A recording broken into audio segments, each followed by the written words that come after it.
Hello class 6 students, कैसे हो आप लोग। मैं हूं आपकी हिंदी की टीचर।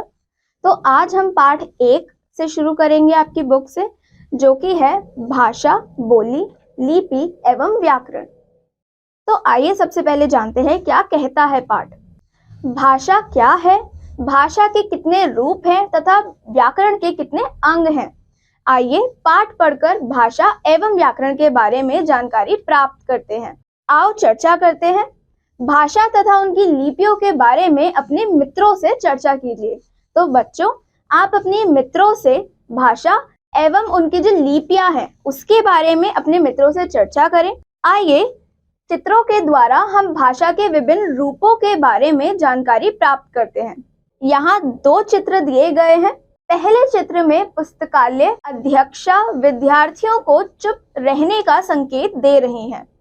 दूसरे चित्र में गार्ड चालक को हरी झंडी दिखाकर रेलगाड़ी चलाने का संकेत दे रहा है। बच्चों, इस प्रकार संकेतों द्वारा मन के भाव समझाए जा सकते हैं। यहाँ 2 और चित्र दिए गए हैं। यहाँ पहले चित्र में बालक पत्र लिखकर अपनी माँ को अपनी बात बता रहा है तथा दूसरे चित्र में माँ बालक का पत्र पढ़कर अपने पुत्र की बात समझ रही हैं। इन चित्रों में बालक और माँ दोनों अपने मन के भावों एवं विचारों को लिखकर और पढ़कर समझ रहे हैं। बोलकर, पढ़कर और लिखकर मानव अपने भावों का आदान प्रदान करता है। भाषा वह माध्यम है जिसके द्वारा मन के भावों और विचारों को प्रकट किया जाता है और दूसरे के भावों और विचारों को समझा जाता है। बोलकर, सुनकर, लिखकर व पढ़कर अपने मन के भावों एवं विचारों का आदान प्रदान की प्रक्रिया को हम भाषा कहते हैं। आइए जानते हैं भाषा के रूप। भाषा के 2 रूप होते हैं। पहला मौखिक भाषा और दूसरा लिखित भाषा। पहले मौखिक भाषा के बारे में पढ़ते हैं। इसको उदाहरण से समझते हैं। पहला समाचार सुनना, दूसरा टेलीफोन पर वार्तालाप करना, तीसरा खेलते समय अपने साथियों को समझाना और चौथा 2 व्यक्तियों द्वारा आपस में बातचीत करना। ये सभी मौखिक भाषा के उदाहरण हैं, क्योंकि इन सब रूपों में केवल सुनकर या देखकर दूसरे के भावों को समझा जा रहा है और दूसरा व्यक्ति केवल बोलकर अपनी बात प्रकट कर रहा है। अतः सुनकर तथा बोलकर अपने भाव व विचार प्रकट करना भाषा का मौखिक रूप कहलाता है। जब सुनकर, बोलकर मन के भावों तथा विचारों को प्रकट किया जाता है तो इसे भाषा का मौखिक रूप कहते हैं। दूसरा है लिखित भाषा। इसको भी उदाहरण से समझते हैं। पहला लिखित गृह कार्य करना, दूसरा प्रश्न पढ़कर उसका उत्तर लिखना, तीसरा पत्र लिखना और चौथा ईमेल भेजना। ये सभी लिखित भाषा के उदाहरण हैं। इनमें व्यक्ति या तो कुछ पढ़कर लिखता है या सुनकर लिखता है। अतः ध्यान रखिए, भाषा के लिखित रूप का संबंध पढ़ना और लिखना दोनों से होता है। जब लिखकर, पढ़कर मन के भावों तथा विचारों को प्रकट किया जाता है तो इसे भाषा का लिखित रूप कहते हैं।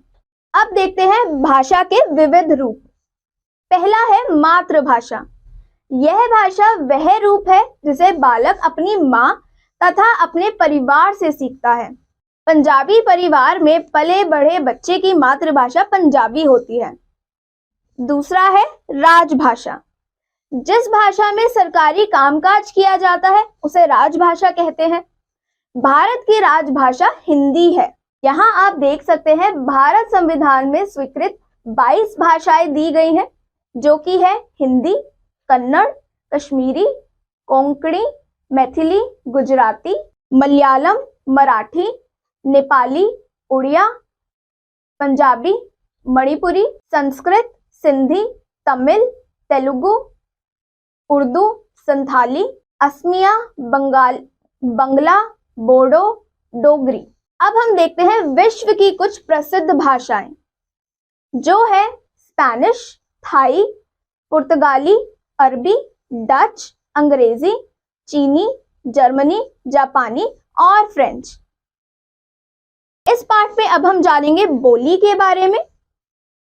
भाषा का वह रूप जो एक सीमित क्षेत्र में बोला जाए उसे बोली कहते हैं। कई बोलियों तथा उनकी समान बातों से मिलकर भाषा बनती है।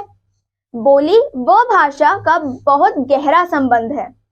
भाषा का क्षेत्रीय रूप बोली कहलाता है। अब हम जानेंगे लिपि के बारे में। भाषा के लिखने के ढंग को लिपि कहते हैं। इसके माध्यम से मौखिक रूप की ध्वनियों को लिखकर प्रकट किया जाता है। सभी भाषाओं के लिखने की लिपि अलग अलग होती है। जैसे यहाँ कई भाषाएं दी गई हैं और उनकी लिपि दी गई है। आइए एक एक करके जानते हैं उन्हें। पहली है हिंदी, संस्कृत और मराठी। इनकी लिपि है देवनागरी। पंजाबी की लिपि है गुरुमुखी। उर्दू की फारसी। अंग्रेजी, जर्मन, फ्रेंच, स्पेनिश की लिपि है रोमन। अब हम देवनागरी लिपि की विशेषताएं जानेंगे। पहली विशेषता है इसे बाएं से दाएं लिखा जाता है। हर वर्ण का आकार समान होता है। यह उच्चारण के अनुरूप लिखी जाती है।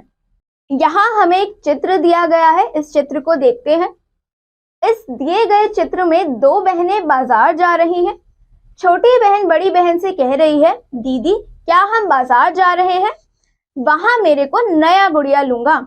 फिर बड़ी बहन छोटी बहन को उसके द्वारा बोले गए वाक्यों में व्याकरणिक त्रुटियों को सही करके बोलती है।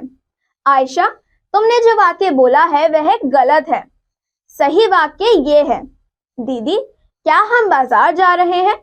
वहां मैं नई गुड़िया लूंगी। इस प्रकार आयशा की दीदी सही कह रही है। हम व्याकरण का ज्ञान ना होने के कारण अशुद्ध तरीके से बोलते हैं। तो अब हम व्याकरण के बारे में जानते हैं। प्रत्येक भाषा के अपने नियम होते हैं और इसका ज्ञान हमें व्याकरण कराता है। व्याकरण वह शास्त्र है जिसके द्वारा किसी भी भाषा को शुद्ध बोलने, पढ़ने और लिखने के नियम का ज्ञान होता है। अर्थात व्याकरण हमें भाषा के शुद्ध रूप और उसके प्रयोग का ज्ञान कराता है। अब हम जानते हैं व्याकरण के अंग। हम अपनी बात वाक्यों के द्वारा कहते हैं। वाक्य शब्दों से बनते हैं और शब्द वर्णों से। इस आधार पर व्याकरण के 3 अंग होते हैं। पहला वर्ण विचार, दूसरा शब्द विचार और तीसरा वाक्य विचार। यह पाठ पढ़कर हमने सीखा भाषा बोलकर व लिखकर विचारों और भावों का आदान प्रदान करने का साधन है। भाषा के मुख्य 2 रूप हैं, मौखिक और लिखित। सीमित क्षेत्र में बोले जाने वाली भाषा को स्थानीय रूप में बोली कहते हैं।